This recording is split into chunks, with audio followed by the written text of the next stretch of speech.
So, kaya po ako yung medyo semi-pastor nyo ngayon. Magtatalk. Semi lang. Pero kaniklaim ko na yan kasi ayoko nang tabuhan yung Panginoon. Amen? So, palakpakan niya ulit natin ang ating Panginoon. Amen. So, yung topic natin is all about forgiveness. Na-topic ko na to sa mga boys. Then, meron mga babae dun eh. Yung mga babae na nakarinig din. So, ibibidyo ko sana nun. Kaso nga lang, nakalimutan ko kasi yun nga, word na natin yun, di ba? So, ang topic natin is all about forgiveness. Ano ba yung forgiveness? Sa Tagalog, ano po yan? Pagpapatawad. Sino po dito yung gustong magpatawad? Amen. Hinga naman. Sino po dito yung gustong magpatawad? Amen. Lahat ng anak ng Diyos dapat nagpapatawad. Amen.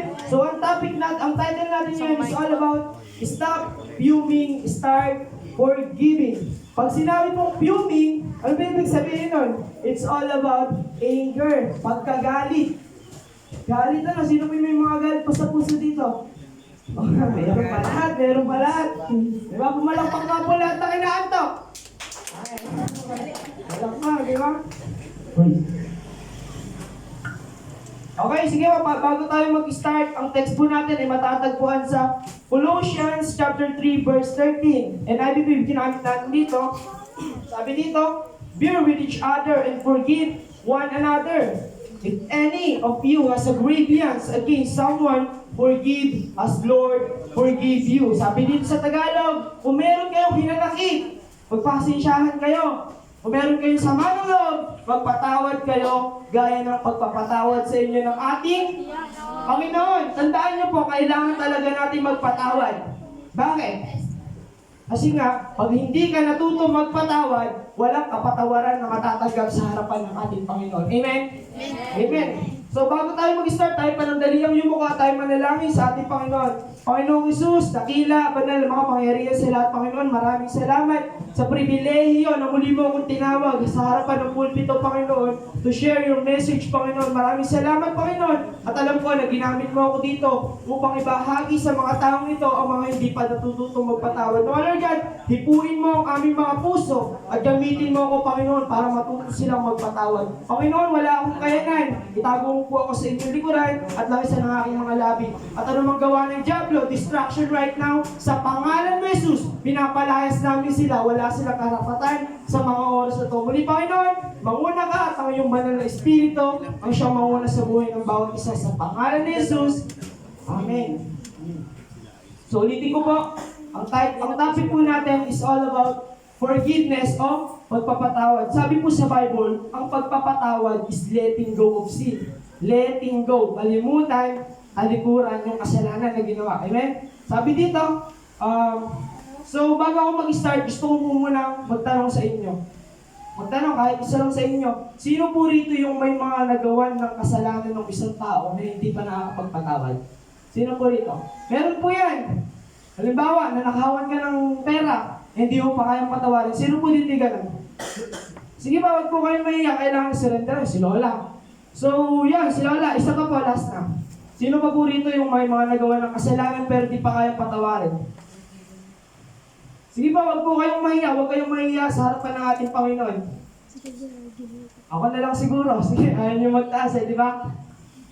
So, sige, ang tanong po natin dito, sa umaga po ito, pribilehiyo po ng Panginoon sa buhay ko to share the 4 biblical meaning about forgiveness. Pag sinabi natin forgiveness, ang tanong natin dito, bakit ba kailangan natin magpatawad? Bakit nga ba mga kapatid? Sa tingin niyo ba bakit kailangan natin magpatawad? Para patawarin tayo ng ating Panginoon. Amen? Sabi dito, why do we need to forgive? Number 1, we need to forgive because forgiveness, lagi natin naririnig sa mga nag-preach, is a sign of love. Sino po yung mga taong nagmamahal dito? Amen. Mahal po ba natin ang ating Panginoon? Amen. Alam mo pagmamahal, hindi ba yan? Diba? Pag sinabing pagmamahal, kaya tayo pinatawad, kaya nagpapako sa krus ng Kalbaryo ang ating Panginoon because of the grace and love. Amen? Mahal ka ng Panginoon kahit makasalanan ka. Pinatawad ka sa mga kasalanan na dapat sa iyo yun. Amen? Na dapat ikaw yung mamamatay. Na dapat hindi isang buhay ang mawawala. Amen? Pero mahal ka ng Panginoon. Mahal ka ng Panginoon kahit anong makasalanan pa tayo. Amen? Bakit nga ba tayo pinatawad ng Panginoon? Because of love. Okay? Kaya tayo pinatawad dahil sa pagmamahal. Sabi po sa John chapter 15 verse 12, magmahalan naman kayo. Nagmamahalan po tayo bilang isang mananampalataya. Hindi na talaga yan. Nagmamahalan po ba tayo bilang isang magkakapatid sa pananampalataya? Amen. Yan. Yung anak ng Diyos. Di ba? Tayo bilang isang mga lingkod ng Diyos, ang Panginoon natin is pinatawad tayo. Tama? Tayo namang mga anak ng Diyos, dapat tayong magpatawad. Sabi nga, mamuhay ka na katulad ng ating Panginoon, pero huwag mong ihigitan.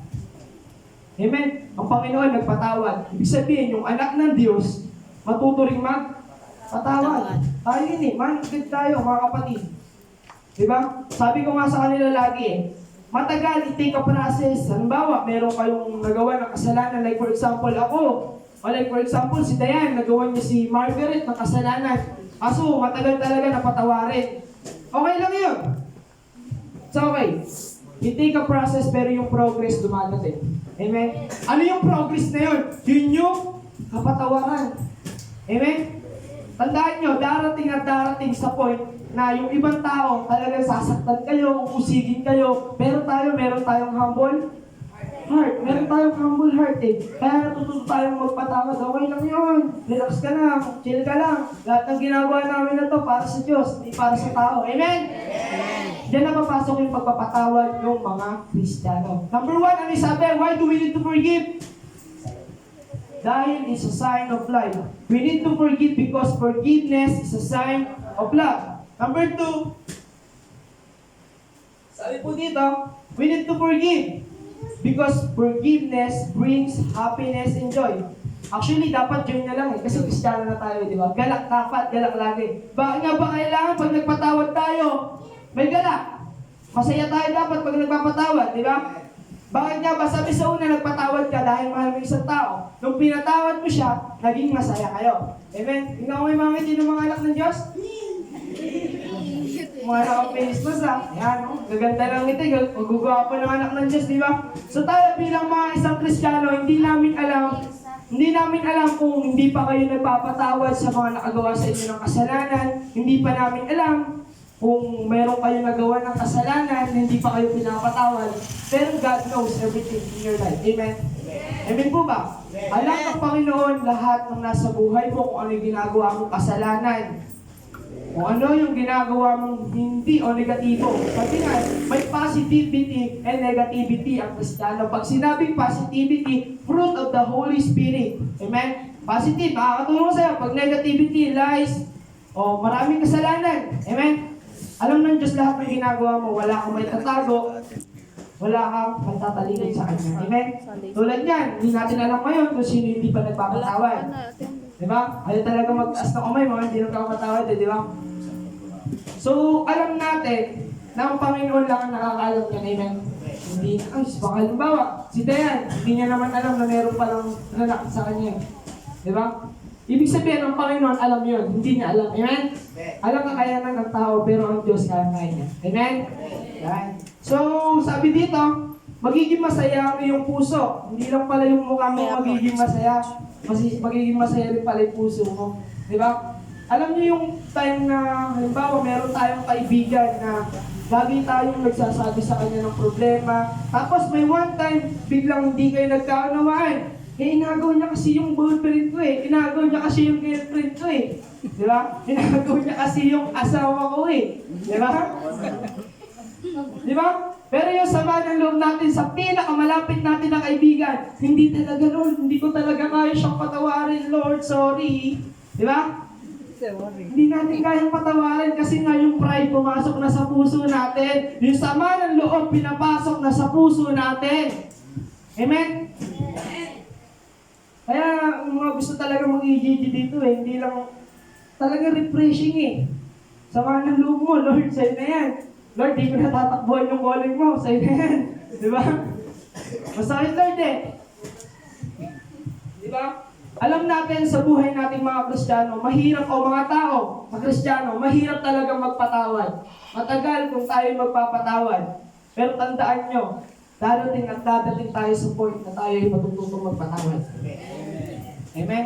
So sabi dito, magiging masaya ko sa mga bagay, open ka sa Kanya nung una na magsabi ng mga problema. Sa piling yun, ano? Sasabihin mo muna, Lord, gusto ko po lang kausap para masabi ko rin may problema sa Kanya. Tapos binigyan ka ng Lord ng kausap. Napakasaya sa feeling nun. Na, oh, ikaw best friend, kailangan ko ng pera, baka meron ka dyan. Diba? Tatap mo, pastor, diba? Baka naman, ganun. Diba, tatap mo, kasi meron kang malalapitan, may masasabihan ka ng problema. Kaya mo siya pinatawad, mahal mo, kaya mo siya pinatawad, masaya kayo na magsabihan ulit ng problema. Napakasaya sa feeling nun. Kaya tayo, dapat matuto tayong magpatawad. Okay? So number 3, and number 2 natin, we need to forgive because forgiveness brings happiness and joy. Sabi dito, in this short story, God remind us that the forgiveness bring happiness for you. So every day we live in this earth, kailangan mong maging matapang at masaya. Amen? Amen. Wag po tayong magpapatawad pag may sama po tayo ng loob sa isang tao. Wag po tayong magpapatawad pag may galit po tayo sa isang tao. Amen? Sabi ko, okay lang matagal, okay lang yan. Huwag mo munang patawarin kung may galit pa rin sa puso mo. Amen? Okay lang yung process, napakatagal. Kahit ilang buwan yan, okay lang. Di ba? Kasi dumadating sa buhay natin yung success na yung progress na pagpapatawad pa rin. Di ba? Ulitin ko, huwag po tayong magpapatawad pag may hinanakit, may sama ng loob o may galit sa puso natin. Dahil at babalik lang yon. Like for example, iniwan ako ng boyfriend ko, ang sama-sama ng loob ko dyan. Di ba? Diba? Okay lang kahit matagal, Siyempre, darating talaga sa point na gano'n. Hanggang sa mabalik yung relationship nyo as a friend na lang, gano'n. Okay lang yun. At least, yung relationship nyo as a friend, okay pa rin. Di ba yung communication sa mag-asawa din dyan pag di nagkakaintindihan? Di ba? Inom ka na lang ng inom, asawa ko. Hindi ka na nagbibigay ng allowance sa amin. Di ba? Di ba ganun? Pero yung pagkakaintindihan, yung family bonding nila, nasa gabi pa rin pag magkatabi sa higaan. Ay, tanong ko ba, yung anak mo, wala na kasing gatas wala na tayong pagkain bukas. Di ba? Family bonding na mag-asawa yun Parang ako lang bupa, nakahiga, lalambing-lambingin pa yun di ba? Ganun yung mga mag-asawa. Tayo naman bilang mga yun, kailangan din natin ng gano'n, di ba? Bonding natin, mga jamming natin dyan, para ma-enjoy natin, para yung mawala na yung sama ng loob, mawala na yung hindi pagpapatawad sa'yo. Amen? Sabi dito, sa number 3, we need to forgive and forget. Diba? Number 1, mahal mo, kaya pinatawad mo. Nung pinatawad mo, masaya kayong dalawa. Nung masaya na kayong dalawa, kinalimutan mo na yung kasalanan niyang ginawa. Amen? Forget mo na yun. Forget mo na yung past na yun. Sabi nga sa Isaiah, di ba, sabi doon, ilibing mo na yung mga nakaraan mo. Ilibing mo na yung mga nakasalanan mo dati na nagawa. Kasi nga sa 2 Corinthians 5:17 pa lang, makikita na natin na tayo ay new creation. Ilibing mo na rin yung dating Richmond, yung dating Icy, yung dating Dayan na makasalanan. Amen? Siyempre, dapat sinama na rin natin yung di pagpapatawad doon. Di ba? Wala na yun. Yung pride natin yan, alisin na natin yan. Lord, sa'yo na yan. Hindi ko kaya pag may ganito. Di ba? Alisin na natin yan. Yung humble natin dapat pinapatang fruit of the Holy Spirit. Lahat yan. Self-control, lahat. Pagmamahalan. Dapat andito na sa puso natin. Pero yung mga negativity, itaboy mo yan sa sarili mo. Taboy mo yan. Hindi makakatulong sa iyan. Okay? So number 3, Isaiah chapter 43 verse 18. Pakibasa nga po. Maganda rin yan, ilibing mo na, sabi dyan. Isaiah chapter 43 verse 18. Di ba pabasa po? 43:18.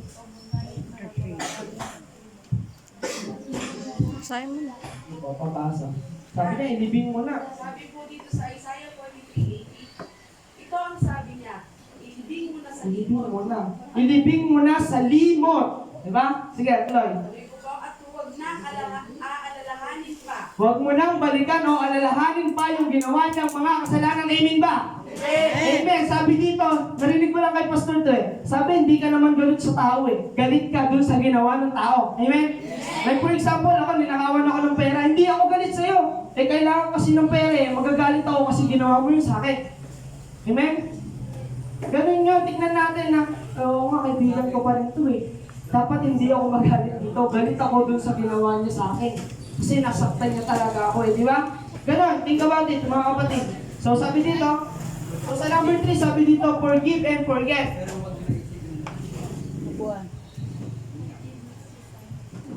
Sabi ko sa inyo, pagkakalimutan natin yung mga bagay na ginawa na kasalanan ng isang tao sa atin, mga kapatid. Tandaan po natin ito. Sabihin ko ulit, long time, long process, but in the end, merong success o yung progress. Ano yung progress na yung mga kapatid ulit? Ano yung progress na matatanggap natin pag yung process hinintay natin kahit matagal? At tagumpayan at papatawaran. Amen?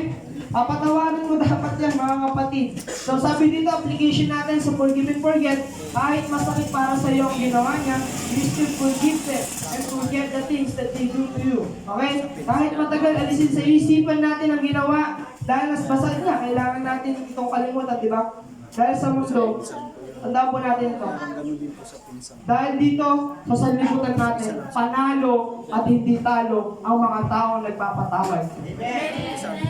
Amen po ba? Amen. Kaya sa mga oras na to, number 4. Number 4 natin, kailangan natin magpatawad. We need to forgive because forgiveness is freedom. Sabihin nyo po, freedom! Freedom!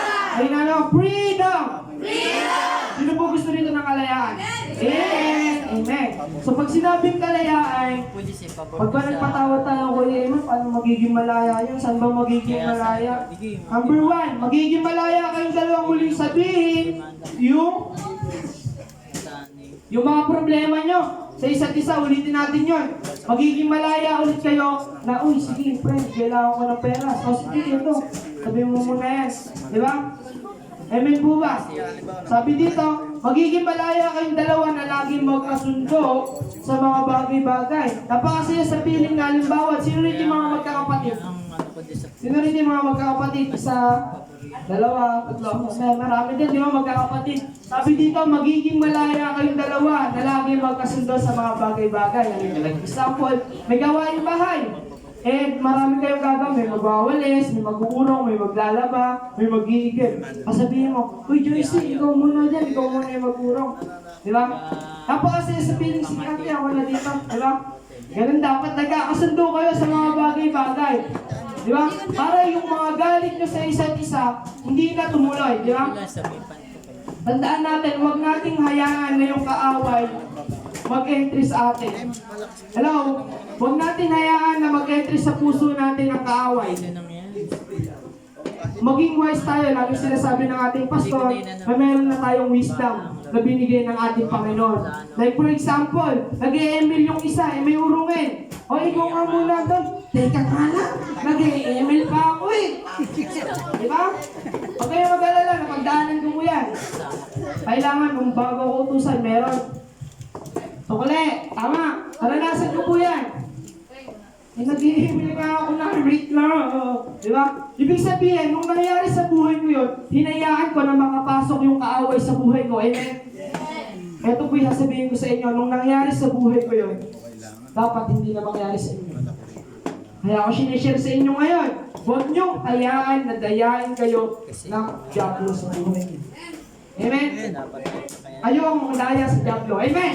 Amen ba? Huwag niyong hayaan na dayain kayo ng kaaway, kayo ang mag-away sa kaaway. Amen? Amen? Talunan na yun eh, talunan na. Ano sabi sa kanta? Yung kanina? Yung diablo? Tutupukin na ang gawa ng diablo ay? Tutupukin na. Alala, tagumpay ka na kapatid. Sabihin mo, tagumpay na ako. Amen. So number 3, sabi dito, malaya kayong dalawa na maging masaya ulit sa bawat isa. Napakasaya sa piling pag magkapatid na lagi kayo nagkakasundo, masaya kayo, na may family kayo, may sharing time kayo, pag nagdi-devotion kayo. Kaya alam mo ba, si Misakap, gano'n, sa Daniel chapter 3, nabasa ko, napakatapang pala nila. Dapat ba na, maging matapang din tayo. Diba? Matapang ka ba? Amen. Makaunti dito. Matapang ka ba? Amen! Matapang ba kayo? Amen. Matuto na ba kayo magpatawad? Amen! Matuto na ba kayo magpatawad? Amen! Ulit, matututo na ba kayo magpatawad? Amen. So sabi dito, if you want freedom, just forgive first. Ulitin ko, kung gusto mo ng kalayaan, unahin mo magpatawad. Amen? Siya raw ang bahala ng magandang tawag sa DSWD. So sabi dito, sa araw-araw na tayo ay nabubuhay sa mundong ito, mas piliin natin na magpatawad. Dahil ito ay para sa iyo, para sa atin, para sa kanila na magbibigay ito ng kalayaan sa bawat isa. Kaya dapat kang araw-araw na malaya. At dapat araw-araw ka din Dapat ay magpatawad. Araw-araw kang maging malaya, araw-araw ka din magpatawad. Amen. So ang conclusion natin dito, number 1, ano? Dito natin, number 1, Hindi ko alam. forgiveness is sign of love. Number 2, joy and happiness. Number 3, and forget. Number 4, freedom. Sabi dito, yung una daw, magpatawad ka dahil mahal mo yung tao. At dahil mahal mo ang tao na ngayon, naging masaya kayong dalawa. Dahil masaya kayong dalawa, pinatawad mo, kinalimutan mo yung ginawa niyang masakit sa buhay mo. Dahil naging maayos na kayo, magiging malaya na ulit kayo. Amen? Amen! Tayo bilang isang Kristiyano, malaya na kasi tayo kasi alam na natin katotohanan. Amen? Kasalanan pero Ganun din sa pagpapatawad, mga kapatid. Pag natuto ka magpatawad, magiging malaya kang isang tao. Isang Kristiyano na parang agila, lilipad-lipad, na hindi putol yung pagpaka. Amen? So dito na po ang matatapos, mga kapatid. Ulitin ko, pag nagpatawad kayo, dapat walang sama ng loob, walang hinanakit, walang galit. Okay? Kasi nga, mahal mo isang tao, lahat naman tayo nagmamahal. Kasi mahal tayo ng Panginoon, kaya tayo pinatawad.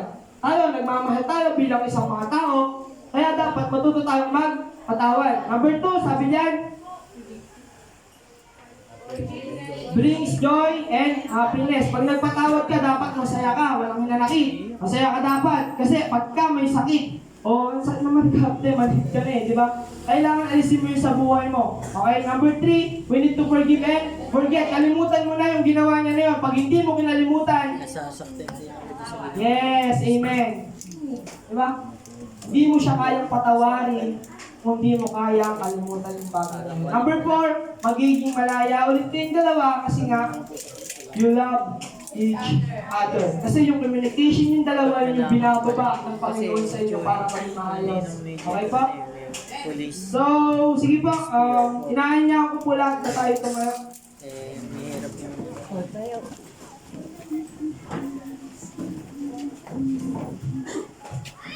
Di ba tayo po muna tayo sa din? Handa na po ba kayo magpatawad? Amen! Amen po ba? Amen! Amen! Kailangan matuto tayo magpatawad.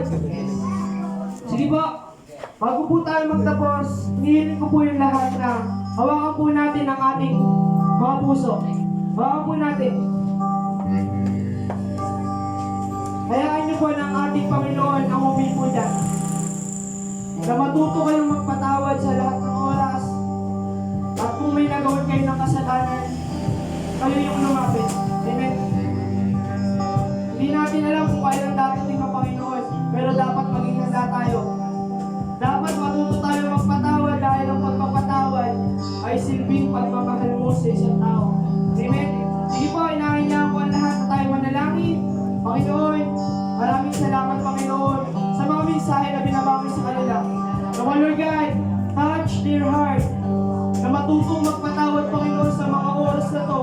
Patuloy namin nilalapit ang mga kaluluwa na to Panginoon upang patawarin mo.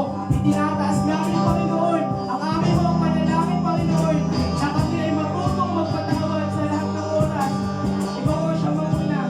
Libuin mo ang puso ng bawat isang Panginoon sapagkat hindi namin kayang magpatawad kung wala ka sa buhay namin.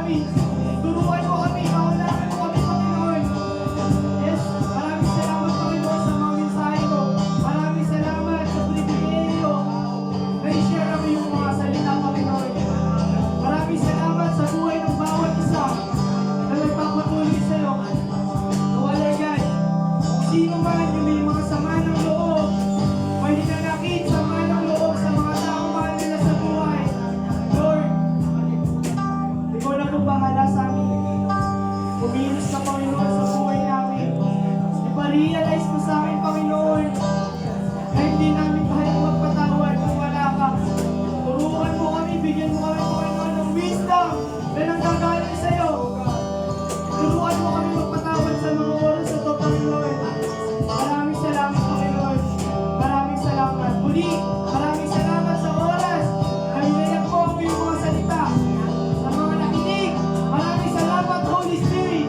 Pinaunahan mo kami ang sa tayong kagabayan mo, Panginoon. Maraming salamat sa wisdom and knowledge.